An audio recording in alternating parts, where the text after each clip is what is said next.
ബഷീർ കഥകൾക്ക് അവസാനമില്ല. കാരണം അനന്തമായ അനുഭവങ്ങളുടെ സുൽത്താനായിരുന്നു ആ ബേപ്പൂർ സുൽത്താൻ. ആ മഹാനുഭാവന്റെ അനുഭവ നഭോമണ്ഡലത്തിൽ ഉദിച്ച ഒരു കഥയുമായിതാ മിഥു. ഫൈനൽ മത്സരത്തിലെ ഒടുവിലത്തെ കഥ അവതരിപ്പിക്കുവാൻ മിഥു തെരേസയെ സ്നേഹപൂർവ്വം വേദിയിലേക്ക് ക്ഷണിക്കുന്നു. സുന്ദരിയാണവൾ, സർവാംഗ സുന്ദരി, ആരും കൊതിക്കുന്ന ശാലീന സുന്ദരി. മിഥു തെരേസ പ്രാഥമിക റൗണ്ട് മുതൽ ഇതുവരെ വ്യത്യസ്തമായ ഒരു അവതരണ ശൈലി കാഴ്ചവെച്ച കാതികയാണ്. സ്ത്രീ കഥാപാത്രങ്ങൾക്ക് പ്രാധാന്യമുള്ള കഥകൾ അവതരിപ്പിച്ച് ഈ കലാകാരി ഏറെ പ്രശംസ ഏറ്റുവാങ്ങി. ഫൈനലിലെ രണ്ടാമത്തെ കഥയുമായി വേദിയിൽ മിഥു തെരേസ മാത്യു.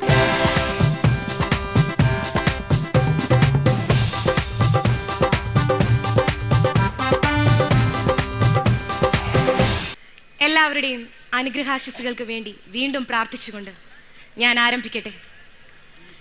ഈ പെമ്മകളെ ഒന്നിനെയും ജീവനോടെ വെച്ചേക്കരുത്, കൊന്നുകളയണം. അല്ല, എന്താ എല്ലാരും എന്നെ ഇങ്ങനെ തുറച്ചു നോക്കുന്നത്? ആരും എന്നോട് പരിഭവിക്കരുത്. കാരണം ഇത് എന്റെ അഭിപ്രായമല്ല, മുച്ചീട്ട് കളിക്കാരൻ ഒറ്റക്കണ്ണൻ പോക്കറുടെ അഭിപ്രായമാണിത്. ഓ ക്ഷമിക്കണം, ഞാൻ പറയാൻ മറന്നു. എന്റെ കഥയിലെ പ്രധാന കഥാപാത്രമാണ് മുച്ചീട്ട് കളിക്കാരൻ ഒറ്റക്കണ്ണൻ പോക്കർ. നല്ല വെളുത്ത നിറം, 40-49 വയസ്സ് പ്രായം, പിന്നെ മുച്ചീട്ട് കളിയാണ് തൊഴിൽ. ഇദ്ദേഹത്തിന്റെ ഒരു കണ്ണ് പണ്ടെങ്ങോ ഒരു ധർമ്മസമരത്തിൽ നഷ്ടപ്പെട്ടു പോയതാണ്. മറ്റൊരു കഥാപാത്രമാണ് മണ്ടൻ മുത്തപ്പ. പ്രായം 26, തനി കറുമ്പൻ, ലേശം കോങ്കണ്ണും, തൊഴിൽ പോക്കറ്റടി. ആളുകൾ ഇയാളെ വിളിക്കുന്നത് പോക്കറ്റടിക്കാരൻ മണ്ടൻ മുത്തപ്പ എന്നാണ്. സത്യത്തിൽ ആളത്ര മണ്ടനൊന്നും അല്ല. മുച്ചീട്ട് കളിക്കാരൻ ഒറ്റക്കണ്ണൻ പോക്കരാണ് ഇയാൾക്ക് ആ പേരിട്ട് കൊടുത്തത്. ഒരിക്കൽ ബീഡി വലിച്ച് മൂക്കിൽ കൂടി പുകവിടാനുള്ള അത്ഭുത വിദ്യ പോക്കരാ മുത്തപ്പയെ പഠിപ്പിച്ചത്. 1 രൂപയായിരുന്നു ഫീസ്. മണ്ടൻ ആറാം പറഞ്ഞോ, ഞമ്മക്ക് 10 തരാനുണ്ട്. ഓനെ മൂക്കിൽ കൂടെ പുകവിടാൻ പഠിപ്പിച്ചത് ഞമ്മളാ. ഒറ്റക്കണ്ണൻ പോക്കറുടെ ഈ പ്രസ്താവനയാണ് ആകെ കുഴപ്പമുണ്ടാക്കിയത്. അതിൽ പിന്നെയാണ് മുത്തപ്പ മണ്ടൻ മുത്തപ്പയായത്. എന്നു മാത്രമല്ല, ഒരു തൊഴിലും കിട്ടാണ്ടാവുകയും ചെയ്തു. അങ്ങനെ പോക്കറ്റടി തൊഴിലാക്കി. സാഹചര്യം അതാണല്ലോ ഒരുവനെ കുറ്റവാളിയാക്കുന്നത്. എന്നാൽ പോക്കറ്റടിക്കാരൻ മണ്ടൻ മുത്തപ്പയെ ആരും അറിയാതെ മനസ്സിലിട്ടുകൊണ്ട് നടന്നൊരു പെൺകുട്ടി ഉണ്ടായിരുന്നു അവിടെ, സൈനബ. മുച്ചീട്ട് കളിക്കാരൻ ഒറ്റക്കണ്ണൻ പോക്കറുടെ മകൾ, അതിസുന്ദരിയായ ഒരു പെണ്ണ്.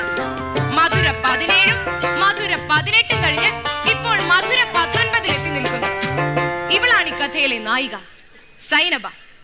അതെ, വിഖ്യാത സാഹിത്യകാരൻ ശ്രീ വൈക്കം മുഹമ്മദ് ബഷീറിന്റെ മുച്ചീട്ട് കളിക്കാരന്റെ മകൾ.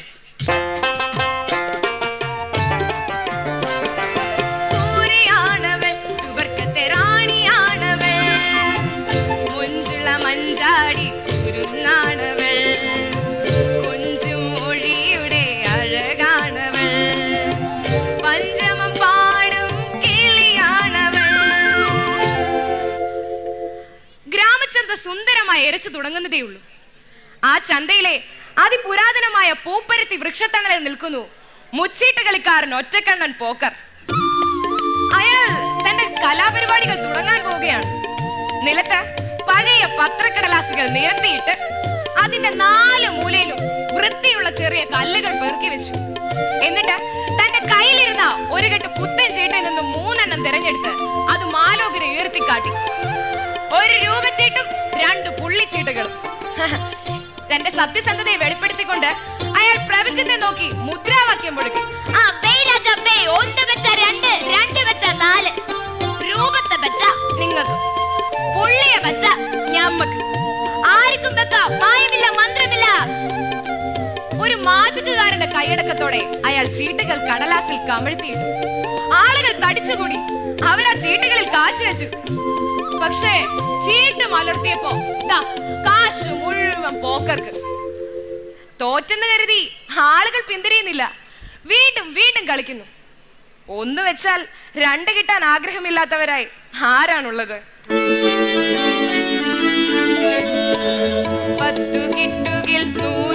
മതി എന്നും ശതമാകിൽ സഹസ്രം മതി എന്നും 1000 പണം കയ്യിലുണ്ടാകുമ്പോൾ ആയുധമാകിൽ ആശ്ചര്യമെന്നതും. ഒരിക്കൽ മഹത്തായ മുച്ചീട്ടുകളി അഭ്യസിക്കാനായി മണ്ടൻ മുത്തപ്പ ഒറ്റക്കണ്ണൻ പോക്കറുടെ അടുത്ത് ചെന്നതാണ്. പക്ഷെ അയാള് പറഞ്ഞു, നീ പോട കൈതേ, നിന്റെ തലമണ്ട ബല്ലതുണ്ടോ, പോയിച്ച് തലച്ചോറുമായിട്ട് വാ. ഈ ആക്ഷേപം മുത്തപ്പയെ നന്നായി വേദനിപ്പിച്ചു. ഇയാൾ ഒരുത്തക്കാരനാണ് നമ്മുടെ ജീവിതം ഇങ്ങനെ ആയത്. ആ ഡ്രൈവർ പാപ്പുണ്ണിക്ക് ശിക്ഷപ്പെട്ട് ഒരു ഡ്രൈവറായി തീരണമെന്ന് വിചാരിച്ചതാണ്. പക്ഷെ ഈ ഒറ്റക്കണ്ണൻ നമ്മളെ ഒന്നിനും കൊള്ളാത്തവനാക്കിയില്ലേ. എന്നാൽ പോക്കറ്റടിക്കാരനായതിൽ മണ്ടൻ മുത്തപ്പയ്ക്ക് വിഷമമൊന്നുമില്ല. മുച്ചീട്ട കളി പോലെ എവിടെയെങ്കിലും കുത്തിയിരുന്ന് ലാഘവത്തോടെ ചെയ്യാനാവുന്നതാണോ പോക്കറ്റടി? അതിനൽപ്പം ചങ്കൂറ്റം വേണം, ക്ഷമ വേണം, ഏകാഗ്രത വേണം, പിന്നെ ബഹുജനങ്ങളുമായി സമ്പർക്കം വേണം.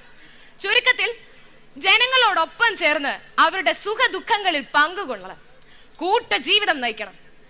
ഇങ്ങനെ ജനങ്ങളോടൊപ്പം ചേർന്ന് അവരുടെ സുഖ ദുഃഖങ്ങളിൽ പങ്കുചേർന്നെന്നൊക്കെ ഭാവിച്ച് അവർ പോലും അറിയാതെ പോക്കറ്റ് ചോർത്തുന്നവർ അനവധിയാണ് ഇന്നും. ഒരു ദിവസം പോക്കറ്റ് അടിച്ച് കിട്ടിയ കാശുമായി മണ്ടൻ മുത്തപ്പ മുച്ചീട്ട് കളിക്കാനെത്തി.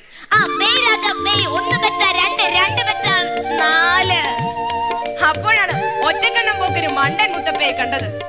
ആർക്കും വെക്കാം, ഏത് മണ്ടൻ കൈതയ്ക്കും വെക്കാം. മണ്ടൻ മുത്തപ്പ ആ ചീട്ടുകളിൽ ഒരണ വെച്ചു. ഒറ്റക്കണ്ണൻ പോക്കര് ചീട്ട് നിവർത്തി. പോട കൈതേ, ഈ കാശ് ഞമ്മക്ക്, നീ വെച്ചോടാ, ചോണയുണ്ടെങ്കിൽ വെച്ചോടാ. പക്ഷേ ഇനിയും വെക്കാൻ മുത്തപ്പയുടെ കയ്യിൽ കാശുണ്ടായിരുന്നില്ല. അവൻ ഓർത്തു, ബല്ലവന്റെ കൈ അത് അനുഭവിക്കാൻ ഞമ്മക്ക് യോഗയില്ല. അത് ശരിയാണ്, അർഹതയില്ലാതെ അന്യന്റെ മുതൽ അനുഭവിക്കാൻ ആരും ആഗ്രഹിക്കരുത്.